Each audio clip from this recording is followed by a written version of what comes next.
నిన్న చేసిన దాడి అతి దుర్మార్గమైంది, ఉన్మాదమైంది, అనాగరికమైంది. పైగా దాన్ని చూస్తున్నట్టుగా ఇటీవల ఆయన వాళ్ళ కొడుకు మాట్లాడినట్టుగా చెప్తున్నారు. ఇది మరింత వాళ్ళ బల్బును తెలియజేస్తున్నది. ఒక మాటలో చెప్పాలంటే అహంకారాన్ని తెలియజేస్తున్నది. ఏం చేసినా ఏం కాదని ఒక దుర్మార్గాన్ని తెలియజేస్తున్నది. ఎందుకు అనంటే పోలీసులు ఇంతవరకు ఉదాసీనంగా వివరించడం వల్లనే వాళ్ళు అట్లా మాట్లాడుతున్నారు. ఎందుకంటే నిన్న అంత బహిరంగంగా దాడి చేసి కూడా మేము ఇట్లా ఉండగలిగినాము అనంటే పోలీసులు ఎవరికి రక్షణ చేస్తున్నారో మనకు అర్థమవుతున్నది.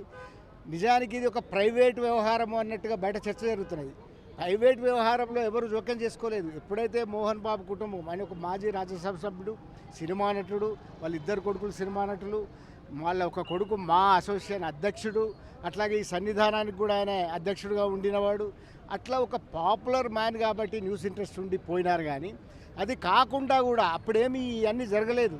ఎప్పుడైతే పహాడీ షరీఫ్లో వాళ్ళు ఇద్దరు వాళ్ళ కొడుకు ఒక కేసు ఈయన ఒక కేసు పెట్టుకొని అది క్రిమినల్ కేసు అయిందో అప్పుడు డెఫినెట్గా లోకానికి సంబంధించిన విషయం ఏంది, అది తప్పనిసరిగా వార్త. అది ఆ వార్త కనుకనే అక్కడికి మీడియా వెళ్ళిన తర్వాత అట్లా దాడి చేయడం అనేది ఫస్ట్ టైం చూస్తున్నాను. అంత దుర్మార్గంగా అంటే ఏ మైకులైతే ప్రజల సమస్యలను ఎట్లాగైతే చెప్తున్నాయో, ఏ మైకులైతే ప్రజల గొంతుగా వినిపిస్తున్నాయో అదే మైక్ తీసుకొని అంత పెద్ద దాడి చేయడం, ఆయనకు 3 కుట్లు పోవడం ఏంది, ఆయన అంత దాడి చేయడం ఏంది, దాన్ని ఇంకా సమర్థించుకోవడం ఏంది, ప్రభుత్వం ఇప్పటి వరకు కూడా 307 పెట్టకపోవడం ఏంది, హత్యాయత్నం కేసు అరెస్ట్ చేయకపోవడం ఏంది, ఇన్ని ప్రశ్నలు. కనుక మొదలు మోహన్ బాబు కుటుంబం క్షమాపణ చెప్పాలి, ప్రభుత్వం వెంటనే 307 పెట్టి ఆయనను అరెస్ట్ చేయాలి. ఇది డిమాండ్. Thank you. నిన్న ఏదైతే మోహన్ బాబు రంజిత్ అనేటటువంటి జర్నలిస్ట్ పైన, అదేవిధంగా ఇంకా 2 మీడియా సంస్థలకు చెందిన వీడియో జర్నలిస్టుల పైన ఏదైతే దాడి చేసినారో దాన్ని Telangana union of working journalist పక్షాన మేము తీవ్రంగా ఖండిస్తూ ఉన్నాం. జర్నలిస్టులపై దాడి అనేది ఒక అప్రజాస్వామిక పద్ధతిలో ఒక స్థాయిలో ఉన్న వ్యక్తి, అనేక రకమైనటువంటి రాజకీయంగా కూడా పదవులు అనుభవించిన వ్యక్తి, సుదీర్ఘ అనుభవం కలిగినటువంటి వ్యక్తి, వయసు రీత్యా కూడా 78 సంవత్సరాలు ఉన్నటువంటి ఒక వ్యక్తి విచక్షణను కోల్పోయి ఒక రౌడీ మాదిరిగా ఏదైతే ఒక అభిప్రాయాన్ని అడగడానికి వచ్చినటువంటి జర్నలిస్ట్ మైకును తీసుకొని దాన్ని దాడి చేయడం, ఒకవేళ తగలరాని చోట తగిలుంటే అతని ప్రాణానికి అపాయం అనేటటువంటి విషయాన్ని ఇప్పుడే వైద్యులు కూడా ధృవీకరించారు.